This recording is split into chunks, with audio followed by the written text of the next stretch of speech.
All right, hello everyone, welcome. My name is Diana Martin, I'm the Executive Director here at Hourglass, and it's my pleasure to welcome you to today's First Friday Forum. Today's a little bit of a special First Friday Forum. Usually I just pass the mic to a great speaker, but I'm actually gonna join our speaker today for part of the presentation because we're gonna be talking about a project that we worked on together called a Deliberative Forum. So just a few weeks ago, on, I guess it was August 19th, we brought together a group of randomly selected individuals from across Lancaster County. So we selected 48 individuals who are representative of our community's demographics, and we talked with them about Lancaster's housing challenges and also got their input on how we feel Lancaster should move forward. So today we're going to talk a little bit about how we did that and why we did that, but most importantly, what we learned from that effort. And after our presentation, we'll have time for a dialogue with all of you, so look forward to your questions and thoughts on the Deliberative Forum. Before we get started, I'd like to thank our First Friday Forum sponsor, Rogers & Associates, for making these forums possible, and also the Ware Center for hosting us in this beautiful location. I'd also like to thank Shoemaker, who provides our live streaming services so that folks could join us virtually today, and we'll give a wave to all of our virtual audience. So without any further ado, let me introduce our guest speaker today.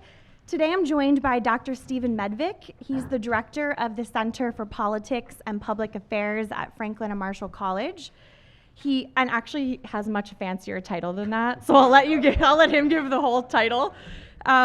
Right now, Stephen is working on a new book, and he is the author or editor of 8 books related to politics, elections, campaigns. So if we run out of things to talk about, you can always ask him about that.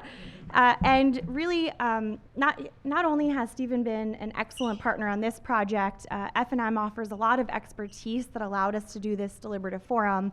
They also allowed us to host it at their venue, put a lot of staff time into making this happen. And Stephen's really been the visionary behind bringing this concept of a deliberative democracy or deliberative forum to Lancaster. So I'm going to hand it over to Stephen so we can hear a little bit more from him. Thanks for being here. Thanks, Stephen. Thank you, Diana. I appreciate it. Thanks so much. I have to say it was a real pleasure working with Hourglass, an organization I respect a great deal, and in particular working with Diana. There are detail-oriented people, and then there's Diana. It was extraordinary, the amount of work she did. She was on top of everything, noticed every single little thing that had to be done well in advance of when it had to be done. She was fantastic, so I really appreciate that. I want to thank some of the staff at Franklin and Marshall, the Center for Opinion Research and Center for Politics and Public Affairs. They also are very detail-oriented and organized, and they put a lot of hours into this forum, so I appreciate that. And I want to thank the funders. I think Diana will mention later, but the Community Foundation, Steinman, and High Foundations. I thought I would say a few words about the Center for Politics and Public Affairs at the beginning because it's a little bit confusing. We have 2 centers at F&M that do related work. So we have the Center for Politics and Public Affairs that I direct, but we also have the Center for Opinion Research, which Burwood Yost directs, and Burwood's here in the back of the room. Not all of our work overlaps, but a lot of it does, and so he and I collaborate on lots of the projects that we're doing at the center. I won't go through all of them, but I'll just say that so our goal at the center is to do work that is engaged with the community, and so we want to help the community understand politics and public affairs better, think about ways to improve politics and public affairs, but also to be a partner in thinking about how to address public policy challenges, to try to come up with creative and innovative solutions. My job, though, is to connect that community engagement with the curriculum at F&M. So wherever possible, and it's not always possible, but wherever possible, we try to get students involved. They benefit a great deal from the experiential learning opportunities that we can give them, internships and other kinds of opportunities. But also, I think it's important that they contribute to the community in the 4 years that they're here at F&M. So we're doing a lot of that kind of work. We do a lot of programming. So we're hoping to organize and host a couple of candidate debates or forums next year during the election cycle. We also do panel discussions and talks, and I will just shamelessly plug a talk that we have coming up on November 6th. One of our alumni, Stan Brand, who's had a long and distinguished career as an attorney in Washington, will be here to talk about criminalizing the presidency. Most of his career has been spent defending people who are investigated by Congress. So he has a lot to say about separation of powers and presidential indictment and impeachment. That is November 6th at 4:45 in the Life Science and Philosophy building on campus. So if you're interested, please turn out for that. The work I'm really excited about that we've been doing now for a little over a year is organizing and hosting deliberative forums or deliberative mini-publics. And so I thought at the outset here I would say a few general words about how these deliberative forums work, and then we'll get into the details about what we did on August 19th. So deliberative forum is an innovative way to get public input or public feedback on public policy matters. So to hear the public's voice and to understand what they need and what they think ought to be done about public policy challenges.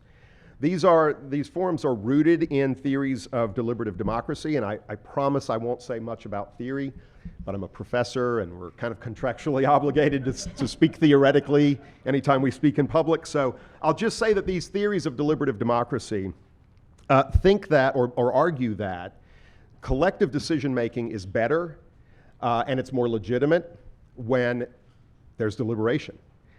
What we mean by that is that there's a process of public reason formation. It's a fancy way of saying we think together. We sit down and we talk and we deliberate and we think together. That can apply to a legislative body. There should be deliberation among legislators, but it also can apply to the public. And so these forums are rooted in those theories that say, let's have people get together and reason. To do that, of course, you need mutual respect and understanding. You have to be willing to express your reasons. So it's not just about what is your position on any question. It's what you're thinking behind it, what's your reasoning. But also we need broad political inclusion in the process if it's going to be, again, legitimate. So in a nutshell, what happens in these, I should say first that these are increasingly used around the world. They're used in cities and countries around the world. Lots of countries are beginning to use them really regularly. Australia, Belgium. They are even thinking of ways to institutionalize this so that there is a citizen assembly that sort of sits alongside elected assemblies. So they're being used in lots of places, but still pretty rarely in the United States. So there are pockets of places that are doing deliberative sorts of things. Oregon has a body that kind of reviews initiatives before they go on the ballot, and they give feedback to the public about what they think after having studied the issues. There's deliberative polling being done at Stanford. It's been done for a long time by a guy named Jim Fishkin, who's kind of a leader in deliberative democracy. And then interestingly, Petaluma, California did something similar to what we did for the Housing Forum, but it was kind of even more extensive. So last summer, they took a random sample of citizens, and they, for 90 hours throughout the summer, deliberated about what to do with an abandoned fairground. And so it was extremely expensive and difficult to do, but they tried it out there. But the examples are kind of few and far between. So I do think that what we're doing here in Lancaster is pretty innovative. Okay, so again, just an overview of how these things work, what they are. Citizens who are selected or who are participating in the forum are informed about the topic before they get there. And this makes it pretty unique. So, you can't overburden people with information, but you give them a lot more information than the average citizen would have on whatever policy question they'll be deliberating about. And then you bring them together to actually deliberate.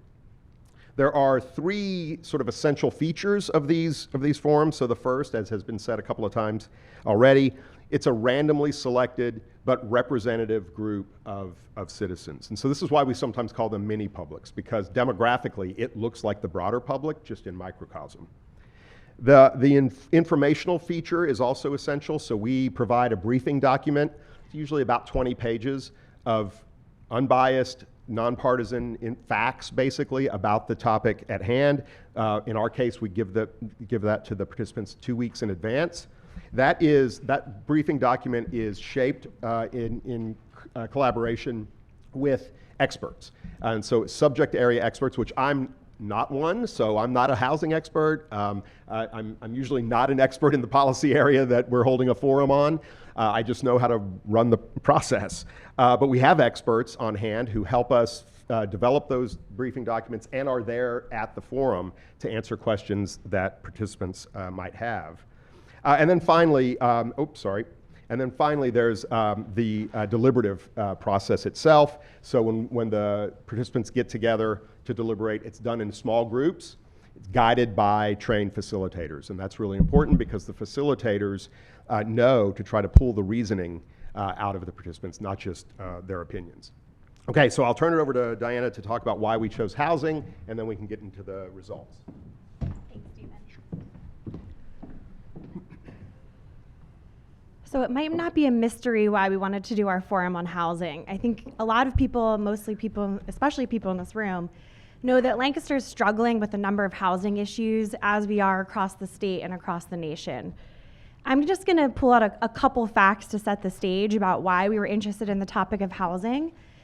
You can see right away from looking at this Lancaster County growth chart, this is from the 2020 census data, that since the year 2000, Lancaster County has added over 80,000 people to our local population.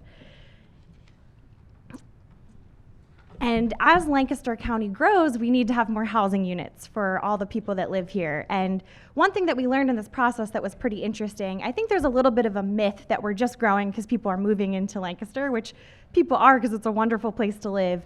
I got some data from Lancaster County Planning that actually 52% of our growth is organic. So it's people who already live in Lancaster who are having families and growing, and they're looking for places to live. Another thing that we found, and this particular chart comes from EDC Lancaster. Actually, Rayanne Miller is here who put this data together. She's really an expert on this. And the other thing that we have found is not only is our population growing, but our households look a little bit different than they have in the past. We're seeing more people who are living alone or just two adults living together without children. So our household composition is changing a bit. So between our growth and our household composition, what we're seeing is that even though we're building new housing units, you probably see the construction and development all around you. The housing units we're building are just slightly outpacing the number of households that we have in Lancaster County. So what that means is Lancaster County has only a 4.6% vacancy rate. A vacancy rate is housing that's not currently occupied. And that actually puts us in the lowest 5% of metropolitan areas across the country. So we have a really tight vacancy rate, which, as you can imagine, is difficult for people who are maybe trying to find a starter home, but even for people who are just looking for housing that fits their stage of life. If they want to, downsize or something, if there's not a lot of housing available, we don't have that movement in the market. Another thing that we hear often is about affordable housing. This data comes from the Lancaster County Housing and Redevelopment Authorities. They tell us that 41% of all renter households in Lancaster County are housing cost burdened. So housing cost burden means that you're spending 30% or more of your household income on housing related expenses. And we're also seeing about a quarter of our homeowners are also housing cost burdened. The data from Lancaster, the Housing and Redevelopment Authority, says that we would need over 18,000 new affordable housing units just to have enough affordable housing for those most in need in our community. And I've actually seen, I think Claude Hicks I know we have someone here from HDC Mid-Atlantic, recently told me that number is going upwards and that it might be approaching closer to 21,000 affordable housing units needed. So when we talk about housing in Lancaster, we don't just need enough housing that people can afford. Another question is how and where do we build this housing? Lancaster, the county planning have put together Places 2040, which is the county's comprehensive plan. If you have never checked out Places 2040, please do, because there's a wealth of information.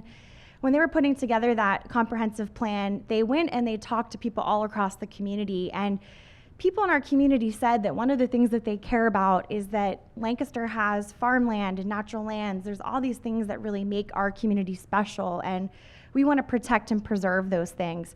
So one thing that we have to think about is land use. In the Places 2040 plan, what they do is they outlined urban growth areas. These are areas you can see on this map that we want to grow because we already have infrastructure there, roads and sewers. Those are good places for us to grow, but we have to do it intentionally in those locations. Otherwise, we're using our land too quickly and we're threatening all these other things that we really care about. So in the Places 2040, we've set a goal of building an average of 7.5 dwelling units per acre in those urban growth boundaries. But from 2015 to 2019, our new developments were only averaging 4.6 units per acre. So you can see we're really not hitting that goal, and we're using up valuable land too quickly. So those are just a few housing challenges that we not only educated the participants who came to the forum on, and they actually got one of these big packets, which we have on our website. So if anyone wants to learn about all the things that they learned about, you can check it out too. But those were some of the challenges that we were talking about that we wanted to bring them together and to discuss how can we best address that makes sense for Lancaster. So before I hand over to Stephen to hear what we learn, it takes a lot of partners to organize a forum like this, and I just want to make sure we recognize them. One, it costs a lot of money. So like Stephen said, it's pretty expensive to organize one of these, and the reason is we pay every single one of the participants a stipend of $250 so that they can remove the barrier for a lot of people who otherwise wouldn't be able to spend a full Saturday with us. So we paid each of the participants. We offered transportation, we offered language interpretation services for those who needed it, and we actually had people take us up on it. We had a Spanish interpreter there. We also offered childcare. Again, people took us up on these things. These are real barriers that otherwise you cannot get a representative sample of the public to come out. We had a whole line, it was like a Von Trapp family of all these children who were kind of coming and going. I think they had the best day of everyone. They went to the North Museum, they had a great time, but we offered childcare and meals for everyone. We also paid the note takers, facilitators, experts who were part of it. So doing a forum like this can cost about $50,000, and it wouldn't have been possible without our funders. One of them is the Lancaster County Community Foundation. We were lucky to get their first round ever of their Bridge Builders grant, which is a new opportunity the Community Foundation is offering to do things like this, to bring people together from around the community who often don't have a chance to kind of sit down and work through problems together. We also got funding from the Steinman Foundation and High Foundation, so really appreciate that. Another partner we had a trained facilitator at each table. So we broke our participants into 10 small groups. And our facilitators came to us through Advos, which, if you know the name Advos, you know that they do restorative work in the community and mediation. So their facilitators were ready to handle any conflict that came at us and just make sure that everyone was kind of equally able to participate. And then we also pulled together a group of subject matter experts. These subject matter experts really helped us come up with the goals for the forum, the briefing documents. They spent the whole day on site with us to answer any questions that our participants had. And they also did several plenaries throughout the day so that our participants had that kind of high-level information pretty fresh for them. So you can see our experts. We pulled people together from backgrounds like the County Housing and Redevelopment Authority, county planning, city planning. We had for-profit developers, nonprofit developers, and we also had folks representing a few other interests like farmland preservation, workforce development. We had Mike Burke from the Realtor Association. So this kind of diverse group helped provide background on housing that was important to make the forum work. So, okay, let's hear more about the participants and who they were and what they had to say. So I'll just very quickly explain how we did the recruitment, and actually the Center for Opinion Research, Burwood and his staff, did the recruitment of the participants. So they sent several thousand invitations to randomly selected addresses throughout Lancaster County, and then those who were willing to participate, who were interested in taking us up on the invitation, would fill out a short survey. And then from that pool that we had, the Center for Opinion Research then stratified the group to make sure that it was demographically like the like the county. As Diana said, in order to entice people, to make sure that they participated, once they said they were interested, we tried to lower or remove, if we could, as many barriers to participation as possible. So we did pay the stipend and provided all the services that Diana mentioned. And still, some people don't attend. There are still some no-shows. So we ended up with 48 there the day. Actually, 6 people didn't show up, but we always have alternatives ready. So we're prepared for that possibility. So we ended up with 48 participants who, again, you'll see in the final report, look very much like Lancaster County demographically. So the day was a long day. It's a Saturday. It starts at 8:30 in the morning. We end at 5:30 in the afternoon.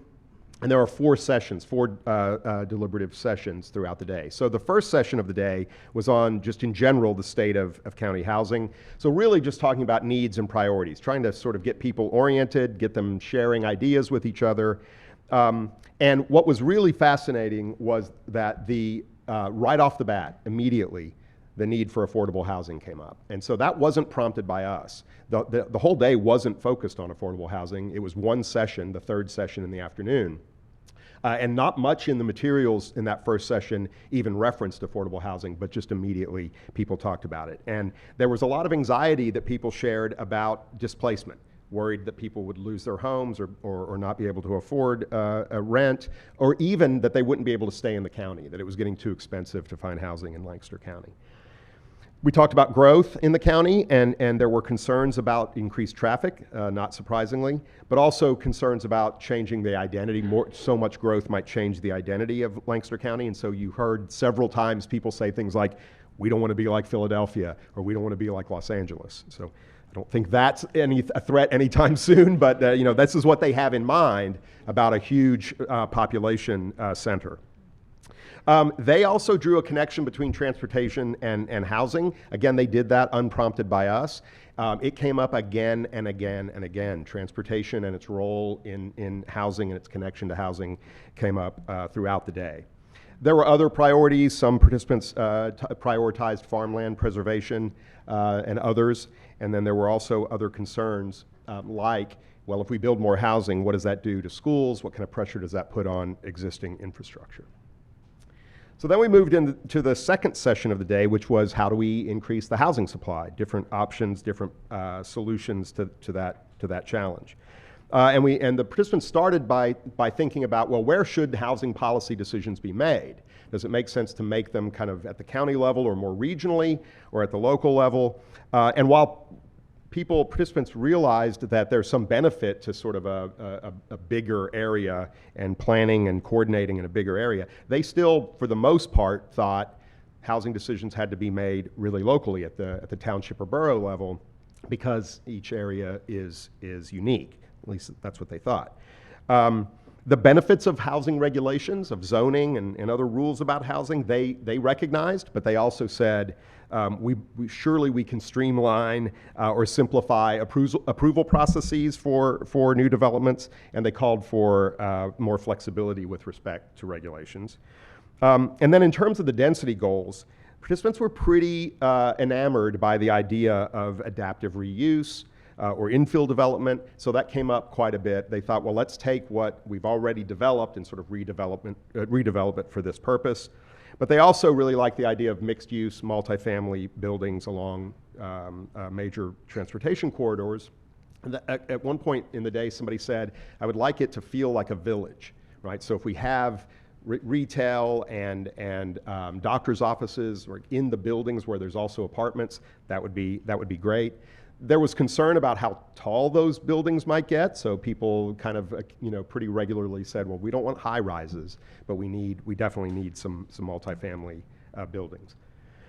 Participants thought, we raised the question about, well, there's a lot of time there's opposition to more development in a community, so how do we address that? And probably not surprisingly, people said, well, let's just educate people more. Like, we need more communication about this, because they were saying, I didn't realize the need, and so maybe other people in the county don't recognize the need either. So why don't we communicate more, educate more? They wanted transparency in the process, and they thought more community engagement would be helpful to reducing that opposition. They were also really interested in putting more housing near activity centers, so near jobs and near schools and things like that, near shopping. They liked the idea of transit-oriented development, and they, again, brought up more transportation options. This was a theme that came up a lot. Interestingly, and maybe surprisingly or maybe not, biking came up a lot. And it just would sort of come up randomly in discussions, and people would say, yeah, and they would just say kind of randomly, you know, it might not even seem like it was part of the conversation. They'd say, but we need safer places to bike and more bike routes, and that came up a lot. So it's part of transportation, but that was, again, unprompted by the organizers. So the third session then was about affordable housing. And so we asked them, well, how urgent is the need for affordable housing? And lots of them said very, but many of them said, oh, it's beyond urgent. Many of them said it's a crisis. One person said it's a fire alarm. So it was really dire the way they talked about the need. And they voiced a concern that if we don't address this soon, that we're going to see an increase in homelessness. They linked the two.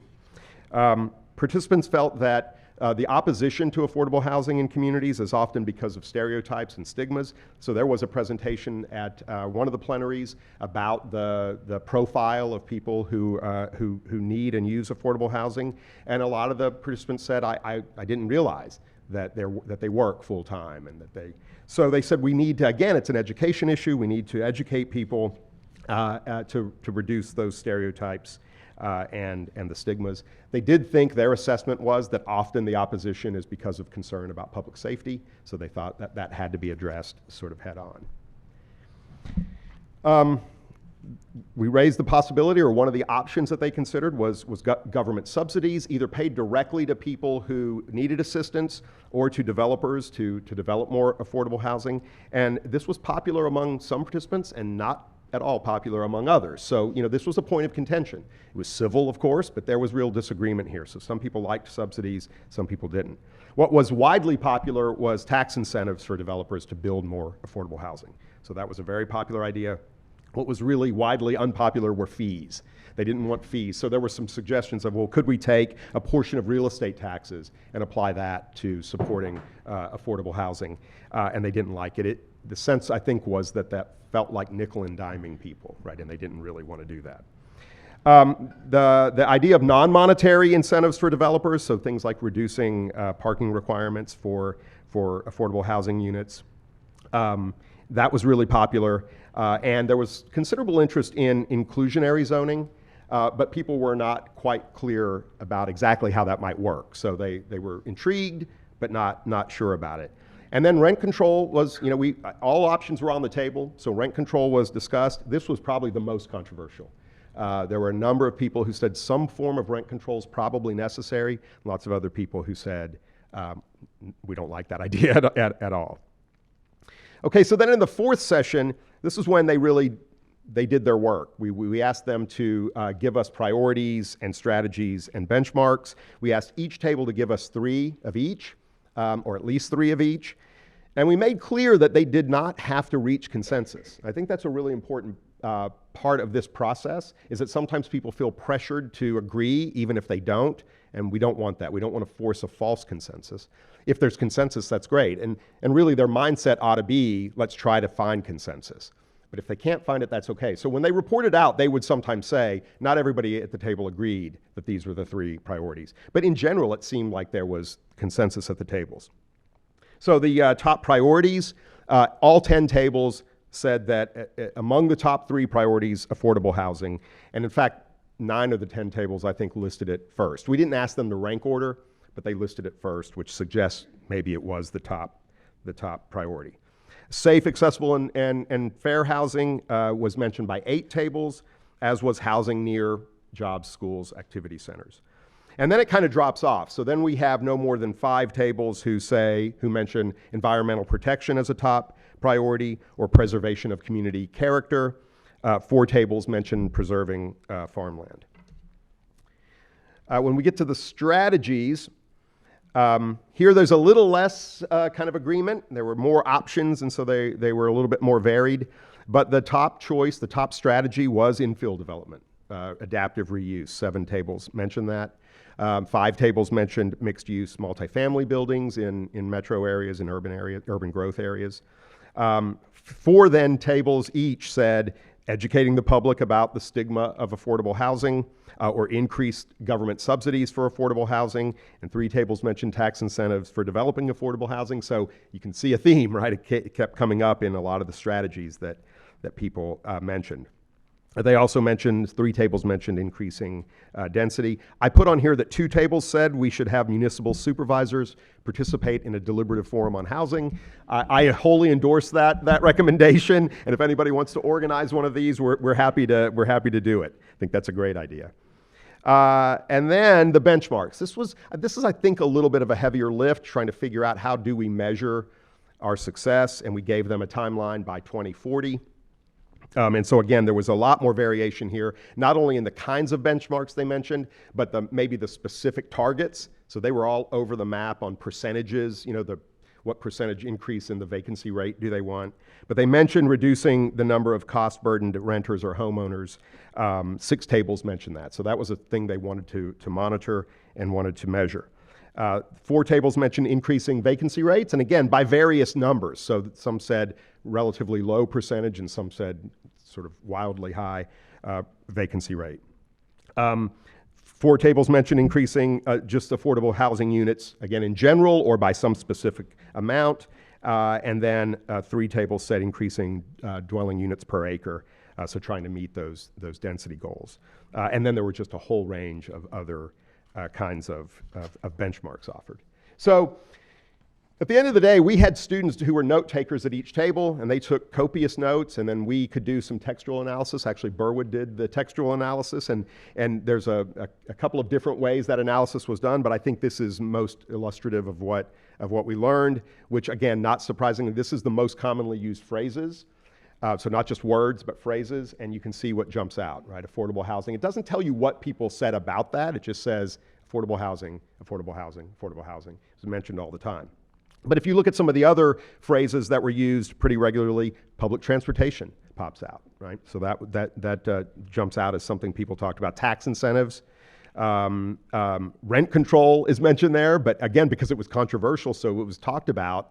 It doesn't tell you what people thought about it. It just came up. But so did community character. So you could take a closer look at this. I think it's in the report, and you can see what participants were talking about. Okay, the final thing is we did a pre and a post forum survey. And I have to say, this is not a survey of the entire community. It's not a survey of Lancaster County. It's just the 48 people who participated. And the reason for doing it is just to see if there's a shift in attitudes, a shift in preferences. So I'll go through these kind of quickly, and it's probably hard to see them on the screen. The left-hand column is the pre-forum survey results, and the right-hand column is the post. So one question we asked was just, what is the top issue facing Lancaster County? I mean, again, not surprisingly, even in the pre-forum survey, 42%, 43% said housing. That's because they knew they were coming to a housing forum and they were, interested in housing, right? So that's not going to be reflected probably in the entire county. But notice the movement. So after the forum, in the post-forum survey, 60% now said housing was the most important topic or the most important issue. We asked them if they agree or disagree that Lancaster County needs more housing. Just in general, do we need more housing? You can see that before the forum, the vast majority, about 90%, said they at least somewhat agreed that we need more housing. But afterwards, 90%, 91% said they strongly agree with that. So what they took away from the forum was there is greater need than we thought.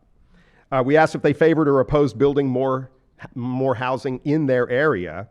And before the forum, again, most people favored it, but they more strongly favored it afterwards. And in fact, there were some people who somewhat opposed building housing in their area, and that dwindled to just 5% after the forum. No one strongly opposed more housing in their area. We asked then if they prefer,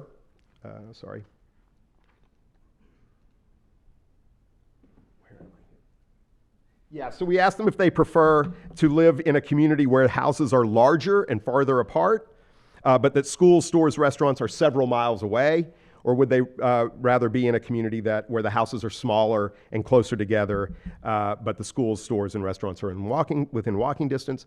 Prior to the forum, it was split evenly, 50-50. Afterwards, just about 2/3 said, I think I'd prefer a more walkable community. Now, whether that lasts and persists well beyond the forum is another question, but at least coming out of the forum, they said, well, you know what, on second thought, maybe we want a different kind of community. We asked if they preferred whether Lancaster County made housing decisions at the county level or at the township or borough level, and before the forum, it was split just about equally, and after the forum, it was split just about equally. The reason I put this slide on here is because you might get the impression that, well, so what? Everybody's attitudes moved on everything, right? They just were swept away by the excitement of housing, and so they said, they want more of everything, and they thought it was more important than they did before. But people know their preferences, and they're thoughtful about this, and so the forum had no effect on them on this question. And so I think it just shows that, the results are credible. People are thinking about these questions.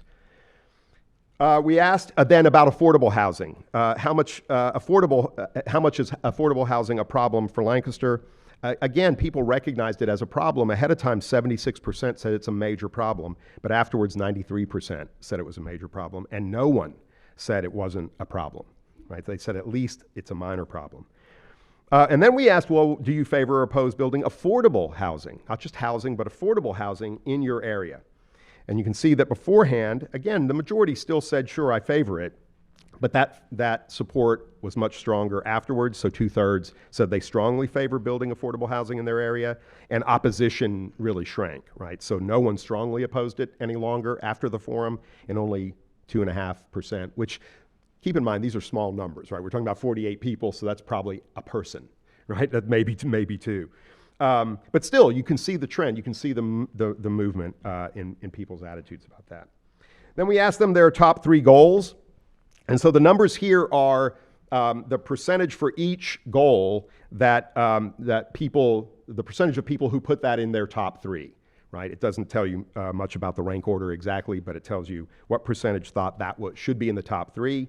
And not surprisingly, enough affordable housing is in that top 3. It doesn't really change before and after the forum. It's about close to 2/3 say both before and afterwards that that's a top goal. They also said, a lot of people said ensuring safe, accessible, and fair housing. That number went up a little bit afterwards, but the big movement was in providing enough housing at all price points. So ahead of time, about 47% had that in their top 3. Afterwards, 63% did. So again, they recognize the need for affordable housing, but they also recognize the need just for more housing in general. And then finally, we asked several questions. I have just a couple here, but we asked several questions about people's perceptions of how much disagreement there is in the county, and how much polarization, and how important it is to talk to one another. And so the first question there says, regardless of where they live, do you think the people of Lancaster County are alike in more ways than they differ? Or do they differ in more ways than they're alike? Again, not surprisingly, about 62% before the forum said, well, we're probably more alike than we are different. But afterwards, 83% said that. So there was, again, that's a pretty significant movement of people saying, okay, we may have disagreed on things, but at the end of the day, we're more alike than we are different. We asked about political polarization. So we said there's a lot of talk about political disagreements and polarization today. How much polarization do you think there is in Lancaster County? Before the forum, 31% said a great deal, and afterwards about 24%. And those saying that there's not much at all, that grew after the event. So again, a sense that, well, maybe things aren't as bad as we thought ahead of time. And then finally, how important is it to have discussions with people we disagree with on the issues? Again, most people said that's important before the forum, but 86% after the forum said we think that's really important. So it's not a silver bullet to overcome polarization and disagreement, but I think it can go a long way in addressing some of those issues. So, all right, for the next steps, I'll turn it over to Diana.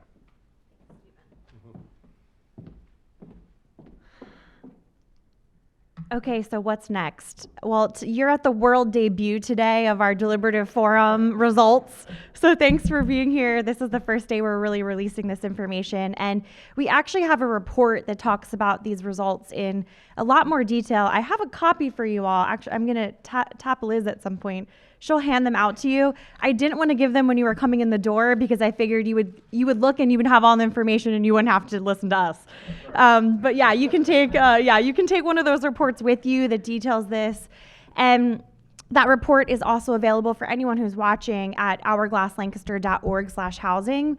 Both the final report and the briefing documents that the participants got, as well as the facilitators guide handouts, kind of all the materials from the forum. So in addition to talking to you all about what we learned from the forum, we will be sharing these results with both media and elected officials. So housing is one of those interesting topics where there are decisions that are made at both the local and state and national level. So we will be sending a copy of this report. It's not, this report is really just a baseline about what our community thinks. It doesn't mean that these are the best recommendations, but it's important for, I think, our elected officials and media to kind of understand where people are on housing topics. So we'll be sending this to all 60 municipalities that we have here in Lancaster, which each have their own zoning ordinances. I learned from county planning we have over 500 zoning districts in Lancaster County, and they're all making their own rules about housing. So those are the people, one of the audiences that really need to understand what people in our community think when it comes to housing, because we can do a lot of reform at the local level. We'll also be sharing those results with our county and state elected officials. You might not know this, but Lancaster County has three elected officials who sit on our the House of Representatives Committee for Housing. That committee is actually chaired by Mike Sterla here from Lancaster County. So when we raise our voice on housing issues, we do have the ability to impact that at several levels of government. In addition to getting that to our elected officials, Hourglass is part of the Coalition for Sustainable Housing, which many people in this room, I see folks from Habitat and HDC and Tenfold and Chestnut Housing. There's a lot of leaders who are part of that Coalition for Sustainable Housing who are doing this work on the ground. If you don't know about their organizations, please look them up. They're building affordable housing, they're managing affordable housing, they're maintaining affordable housing. And what that Coalition for Sustainable Housing is doing is one of the things that we heard in this report is that our community needs more education on affordable housing issues. And that coalition has been scaling up its resources to help be a source of education for the community. So these results will also be something that the coalition will be able to use to be able to message what they're doing a little bit better now that we understand how the community is responding to these topics. So those are a few things about what's coming next. And I also want to make sure Stephen gets a chance to talk about what's happening with future deliberative forums in the community, because this is not one and done. There's been a couple others and maybe more happening in the future. But I just wanted to give my last couple 2 cents about being at the deliberative forum. In full transparency, I was very scared of what was going to happen on the morning of the forum, because I come to a lot of events like this, and usually you know a lot of the faces and the people in the room. And there's the players who are always kind of interested in these topics. And this was the first event I was ever going to where I had no idea who was going to walk in the room. I didn't even know anything about the 48 participants that was all selected from F&M.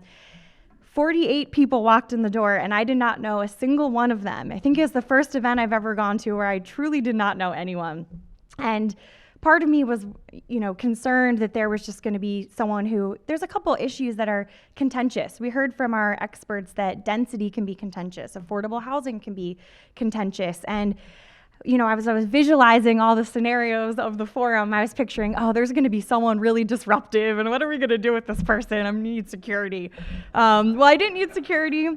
The people who came in were teachers and farmers and social workers, retired folks, students, and people really put in the time, a 9-hour day. They brought their materials highlighted. They asked great questions. They sat down and, we thought our facilitators did a great job. I know some of them are watching online, so hello. But people at the tables really made space for one another. I heard the participants saying, we haven't heard from you for a while. And people really took the time. I was chatting with people over the breaks just to get their sense of the experience. And a lot of them came in with the same kind of concerns of, I just got this random letter in the mail. I don't know anything about how this event is going to go. And people said, I'm sitting at a table with a number of people I would have never met before who are very different than me, and we're finding a lot that we agree on. So that was one of my takeaways, that I thought the experience was worthwhile. One, to just hear from voices that we normally don't hear from, who would not show up to a town hall, who will not come to a First Friday forum, although I actually offered the live stream today to the participants, so some of them are watching, and I hope you do join us in the future. But it was great to get those new voices at the table and just to be reassured that we can come together on complex topics as a community and discuss them and arrive at something tangible results. So let me hand it over to Stephen. Thanks. Do I need to turn this on? I think they can turn it on. Oh. Yep. Maybe. Okay, Zach, can we go to the table mic? Thank you. There we go. Okay. I would just echo what Diana said about the participants. This is the third one we've done so far. We did one last summer on land use as part of the comprehensive planning process with the city. That was a wonderful experience. We did one with WITF on climate change last fall. And it's always the same story. People leave and it's literally, this may be an overstatement, but it's like their faith in humanity has been rekindled, because they say, like, wow, people are smart. They're a lot smarter than you think. They may not know a lot because they don't have time to be experts on housing or whatever the topic is, but you give them some information, you let them reason together, and they're pretty smart, they're pretty creative, they can come up with good ideas, and they're civil. And so they can talk to one another even when they disagree. And so I think the format encourages that, but it's really refreshing to see. And so I think every person that's ever participated has left saying, sign me up, I'll do it again. If you please randomly pick me again, because I'd like to do it. And so our goal then in terms of next steps is just to keep doing these as often as we can. As I said, as Diana said, they're expensive and they're logistically really hard to do. But I don't think that should stop us from doing them. And so I want to try to do as many of these as we possibly can. There's a few that are kind of in the works. I'm not really at liberty to say what they may or may not be, but we hope we have a couple more maybe in the spring, and then looking forward to the next few years of doing as many of these as we can do about topics that are really pressing in our community. And I do have to say that people are beginning to notice where there are a number of national organizations that would like this kind of work to be done, and there's not much of it being done. And they're really happy that we're an example, and they're beginning to use us as an example to other communities to say, hey, look what Lancaster's doing. If they're doing it, other places can do it too. So I'm excited about the future of these, and I hope that we have many more partners in doing forums in the future. Well, I think with that, we can turn it over to our audience. Thanks so much for being here. Have time for questions, and also I know we have a lot of experts on housing in the room, and I would also be encouraged to hear your, if there's anything you want to share about things you're doing as an organization to move these things forward too. So just raise your hand. I'm normally running around with the mic. Today I have our board member, Mike Rowan, is our new, Mike's the mic guy today. So he can, we have a question over here, Aaron. Thanks to both of you. This was very interesting. And I especially love the statistics about how much better people felt about divisions in the community and how much alike we are when they just talk to each other, which I think is important. I'm curious about the follow-up specific to affordable housing, because I feel like, I've often heard these conversations about affordable housing, and we can all agree we need more of it, right, for all the reasons that you talked about.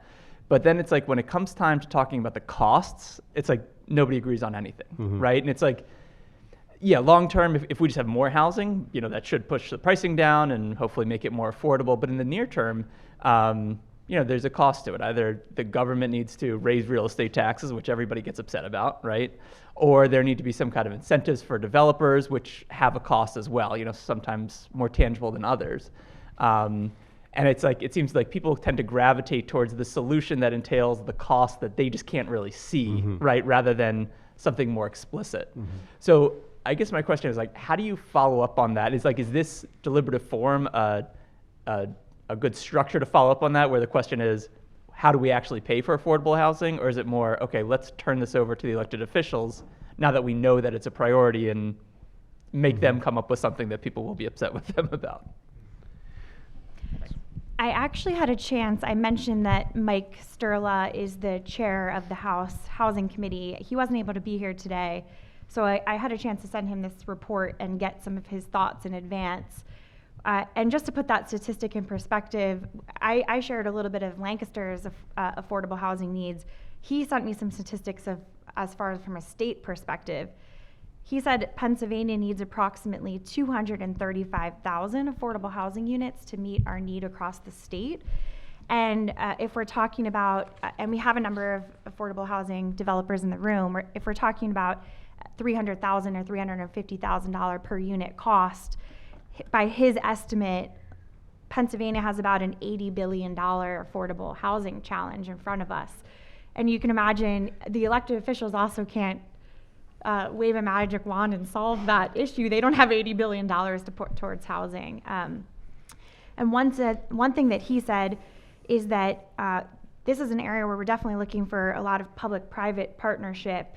From his perspective, he said, for every dollar the state invests in housing, they can leverage about $6 in private capital if we're doing that in partnership with developers. And one thing that he mentioned is, there are still some ARPA funds out there that can be used for affordable housing to do an influx of funds across several levels of government. There were a lot of support in the community for tax incentives for developers. I think that when we start thinking about the public-private partnership, there is support from the community and elected officials, and that's maybe one tool that we'll have to use to kind of solve the dollar equation. But those are just a few quick thoughts from me, but I'm sure curious. Yeah. I don't really have a specific answer to that, except to say that I think it sounded like buried in what you said was an idea to do another forum just on affordable housing, which I think is a great idea because the trade-off on these things. I mean, imagine talking about housing in 9 hours, right? It's so complex. And so you can barely scratch the surface. And we did not want this one to be solely about affordable housing. We want it to be about the broader policy challenges. But it's probably worth doing a forum just on affordable housing and try to dig deeper into that. I think that's important. Also, I hope one of the things about doing these more regularly would be to hopefully get policymaker buy-in and support, and we did have support for this forum. We had local elected officials who appeared. Ray appeared, and Mike gave a statement at the beginning. So if the people who are participating know that it's not just going to be their voices just out in the wilderness, that somebody's listening who maybe can do something, and we do these regularly enough that people come to expect them, and policymakers say, we should listen to what the public's saying, then I think we have a chance that these things will have a bigger impact.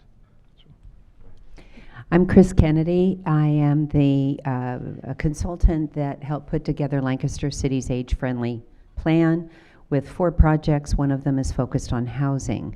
And so in terms of next steps in education, a week from yesterday at the Holiday Inn is a free forum that is a showcase of age-friendly housing options in Lancaster City. We have 12 different speakers that are talking about the full spectrum of opportunities from home sharing, middle market housing, accessory dwelling units, apartment living that's coming into the city, all the way up to our housing providers. We have a speaker from HDC Mid-Atlantic talking about affordable. We have one of our providers talking about the new ideas of desegregating aging by doing intergenerational housing for older and youngers. And all the way up to Landis that has had their Landis Place on King open, and Mosaic talking about those at the other end of our economic continuum that want to come into our city. So anyone that's interested, there's some flyers at the front that you can snap the QR code. It's a free event, and I want to also compliment the research that has been done for this deliberative event that is posted on your website. That collection and the readability of that material is wonderful, and just kudos. And then as far as Lancaster being an example, with our comprehensive plan, a consultant that used to work at American Planning Association, director of research, and was a consultant to our city, has said that Lancaster City's integration of the age-friendly perspective, which is a different housing mix, it's not the family of 4 anymore, right? And you spoke to that, is an example for smaller cities throughout the country to do their comprehensive planning. So Places 2040, Lancaster City's comprehensive plan. And my question is, if you'll raise your hand that you're glad that you live here. There's my question. Thank you. Thanks, Chris. Yeah, that's the Age Friendly Lancaster Summit. It's going to be October 12th. That's focused on housing. So check that out. It's a free event. Hi, everybody. It's Jess King. I'm a month in at the Steinman Institute for Civic Engagement. And just a plug to say, we've been in some conversations with Stephen and Burwood about making deliberative forums a sustained part of the Steinman Institute. And so we're actually going to be here next month. I think it'll be me, Bob Krasny, and Ron Hetrick, who will be speaking about the Steinman Institute. So come back again, and we can continue this conversation and think about ways that we might be able to expand this conversation through that forum as well in that partnership. Thanks, Jess. Anybody else? Hello, my name is Tom Huber. I live on East Orange Street. A question would be, who has been building affordable housing, and how have they been doing it recently? I was going to say, maybe you just want to hand the mic to, I don't, can I put you on the spot, Dana, as someone who might be able to speak a little bit? Dana Hanshin, HTC Mid-Atlantic is here. We have a number of affordable housing providers in the room, but she was closest to the microphone. My whole goal was actually not to speak today, but so thank you, Diana. Yes, HTC is in the limelight in a number of our projects here in the county, particularly with College Avenue. As you know, we've had a really long journey to sort of to come to fruition. It's 64 affordable housing apartments across from St. Joe's Hospital campus. We struggled a great deal with that. I think conceived in late 2019, went through a pandemic and the post-pandemic recovery, battled NIMBYism and construction cost overruns, along with a 14-month land development approval process. And we're hoping that we're going to break ground on that project within the next coming weeks. We are now hurry up and wait stage with the Pennsylvania Housing Finance Agency. So even when you take a look at that number of how many units we need in the county and how long it took for us to piece together 64 units of housing, it's a 4-year journey, and we were very fortunate that we got a low-income housing tax credit award the first round. So low-income housing tax credits for rental housing, affordable rental housing, is the only vehicle available to actually create that housing, because I say that we have an issue in the market, because if it was profitable to build affordable housing, we wouldn't actually be in this situation, right? So it is an indirect federal subsidy that incentivizes the private market to participate. There are not enough credits around. That program is administered by the Department of Internal Revenue, and those allocations are given to states based on population, and the state then awards those credits, and you have to compete for them. And that represents about 75% of the total development costs for a project. And we threw out a number before, about $350,000 per unit to build. And I just want to note that that is not, it cannot be compared with sort of the market rate price of building, because it's basically an apples to oranges comparison, because there's a lot of other requirements that you have to adhere to when you're working through that program. So it's just important to note that it's well capitalized. There's a lot of reserves. We do supportive services. There's a lot of escrows to protect the risk of that investment throughout the duration of the credit. So that's how it gets done in terms of the rental housing. And I'd say on the affordable home ownership side, for Andrew, we know there is no national program that addresses affordable home ownership. You do get that on the back end when you become a homeowner, and you're able to participate and receive, a reduction in your taxes for the interest rate that you pay on your mortgage. So there's some disconnects on that. And so for me, when I hear this feedback about the importance of the community understanding why affordable housing is needed, but not necessarily thinking about how we need to resource that, right? And I think we all need to look at each other and say we need to make sacrifices in order to address the public need that exists. Thanks, Dana. I put you on the spot, so I appreciate that. And I'm looking, yeah, thank you. We are at time. There's a number of great affordable housing nonprofits in the community. Like I said, several of them are in this room. Tenfold, Chestnut Housing, Habitat for Humanity, HDC Mid-Atlantic. You get a shout out because you're here, but there's lots of other great, look at Saka Development Company. And they're all kind of doing slightly different models, and it's worth kind of checking out what they're doing and how you can get involved. But yeah, thank you all so much for being here. Thank you, Stephen, Thank our you. speaker, Thanks. and for Thank all you. your partnership on Thank this you. project. As a video recording of today's talk will be available on our website and YouTube channel sometime next week, so please share that. So will all of the materials and the housing report. So that's at hourglasslancaster.org/housing.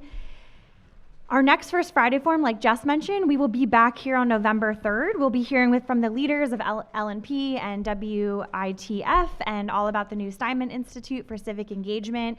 So that's going to be a really great talk where we're also going to touch a little bit on what that partnership means for the future of news and media in our community. So I hope you can join us. You can become an Hourglass member at hourglasslancaster.org, and hope to see you all again soon. Have a great weekend. Thank you.